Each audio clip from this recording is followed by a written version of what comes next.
स्वागत है आपका माउंट कैलाश के रहस्यों की यात्रा के अगले पड़ाव में। पिछले वीडियो में हमने देखा कि कैसे हिंदू धर्म में इस पर्वत को भगवान शिव का पवित्र वास स्थल माना जाता है।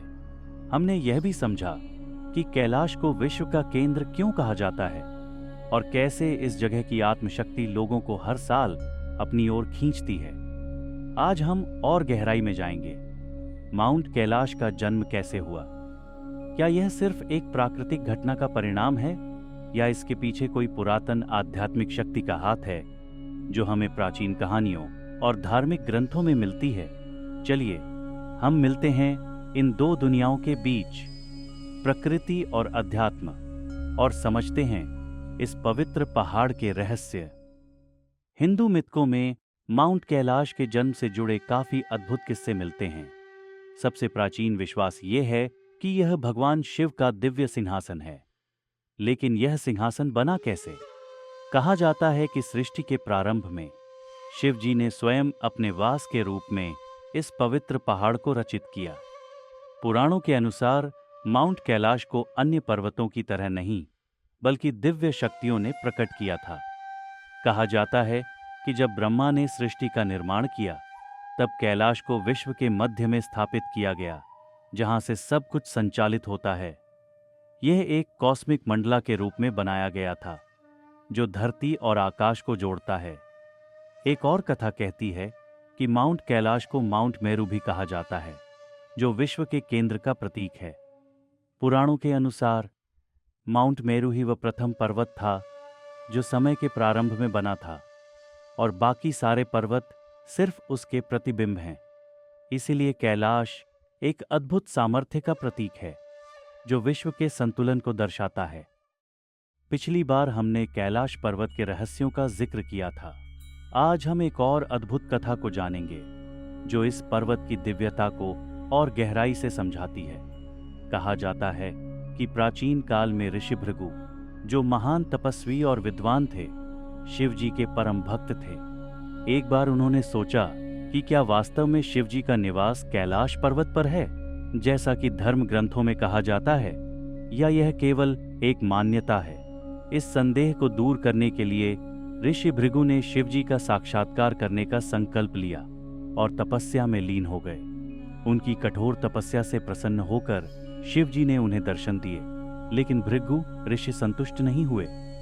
उन्होंने शिव जी की परख करने का निश्चय किया और एक दिन क्रोध में आकर कैलाश पर्वत को हिलाने लगे। शिव जी ने यह देखा और मुस्कुराते हुए बिना किसी क्रोध के ऋषि भृगु के सामने प्रकट हो गए। उन्होंने ऋषि से कहा, तुम्हारा संदेह तुम्हारी भक्ति में बाधा है। यह पर्वत मेरी शक्ति का प्रतीक नहीं है, बल्कि यह ब्रह्मांड की स्थिरता और संतुलन का प्रतीक है। जब तक इस पर्वत पर मेरे निवास का विश्वास रहेगा, तब तक यह संसार संतुलित और स्थिर रहेगा। यह कथा सिर्फ शिवजी और भृगु ऋषि के बीच की बातचीत नहीं, बल्कि यह दर्शाती है कि माउंट कैलाश के पीछे कोई साधारण शक्ति नहीं, बल्कि ब्रह्मांड के संतुलन की गहराई छिपी है। लेकिन जहां एक तरफ धार्मिक किस्से हैं, वहीं विज्ञान कहता है कि माउंट कैलाश का निर्माण भी एक प्राकृतिक घटना का हिस्सा है।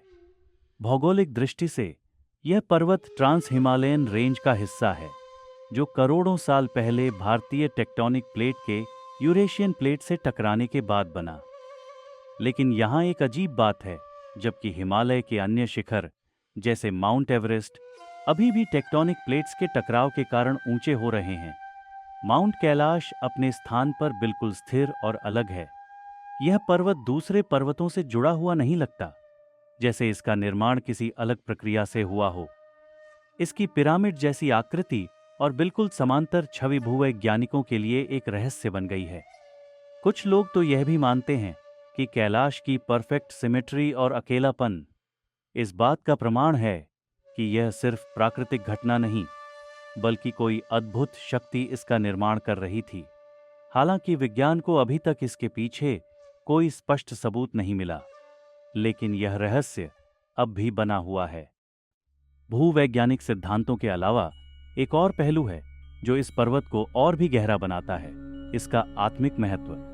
हिंदू धर्म के अनुसार माउंट कैलाश केवल एक पर्वत नहीं, बल्कि भगवान शिव का वास स्थल है, एक जगह जहां भौतिक और आत्म जगत आपस में मिलते हैं। आज तक किसी इंसान ने माउंट कैलाश के शिखर तक पहुंचने में सफलता नहीं पाई है।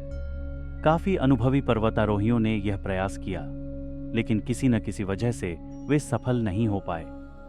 कभी मौसम ने रोका तो कभी अचानक रुकावटें आईं। कहीं यह इस बात का प्रमाण तो नहीं कि यह पर्वत दिव्य रक्षा के अधीन है? शायद माउंट कैलाश सिर्फ एक भौतिक शिखर नहीं, बल्कि एक आत्मिक प्रतीक है, जो यह दर्शाता है कि यह शिखर इंसान के वश में नहीं है। जैसे कोई इस पर्वत को पूरी तरह से कभी जीत नहीं सकता, वैसे ही इसके रहस्यों को समझना भी इंसान के लिए संभव नहीं। तिब्बती बौद्ध धर्म के दृष्टिकोण से देखें तो माउंट कैलाश को विश्व का केंद्र माना जाता है, एक पवित्र मंडला के रूप में। यहाँ एक पिरामिड जैसे शक्ति केंद्र का वर्णन मिलता है, जिसमें पर्वत के हर एक पहलू को अलग अलग ऊर्जा का प्रतीक माना गया है। बौद्ध मानते हैं कि कैलाश की परिक्रमा करना यानी कोरा इंसान की आत्मा को शुद्ध करता है और उसे मोक्ष की ओर ले जाता है। यह अवधारणा हिंदू धार्मिक ग्रंथों की पवित्र भूगोल के साथ भी गहरा समर्थन करती है। कैलाश का स्थान भी ऐसा लगता है जैसे यह कोई सामान्य पर्वत नहीं, बल्कि एक कॉस्मिक घटना का प्रतीक है। एक ऐसी जगह जहां भौतिक और आध्यात्मिक ऊर्जा आपस में मिलती है।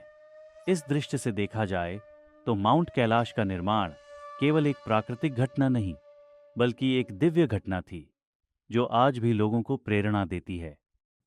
जैसा कि हम इस यात्रा के इस पड़ाव को समाप्त करते हैं, हमने माउंट कैलाश के पौराणिक और भूवैज्ञानिक जन्म के पहलू को समझा। चाहे यह भगवान शिव का दिव्य निर्माण हो या करोड़ों सालों के प्राकृतिक घटना का परिणाम, एक बात तो स्पष्ट है, माउंट कैलाश सिर्फ एक पर्वत नहीं, यह एक आत्मिक यात्रा का प्रतीक है, एक जगह जहां विश्व के रहस्य प्रकट होते हैं। लेकिन हमारी यात्रा यहां खत्म नहीं होती। अगले एपिसोड में हम यह समझेंगे कि भगवान शिव ने कैलाश को अपना वास स्थल क्यों चुना। आखिरकार क्या था इस जगह में जो महादेव के लिए यह इतनी पवित्र बनी। इस रहस्य की खोज में बने रहिए और अभी सब्सक्राइब करें, ताकि आप अगले एपिसोड का कोई हिस्सा मिस न करें। अपनी सोच और विचार कमेंट्स में शेयर करें। आपको क्या लगता है, माउंट कैलाश का असल निर्माण आध्यात्मिक है या प्राकृतिक? हमें जरूर बताएं और इस रहस्य यात्रा में हमारे साथ बने रहिए।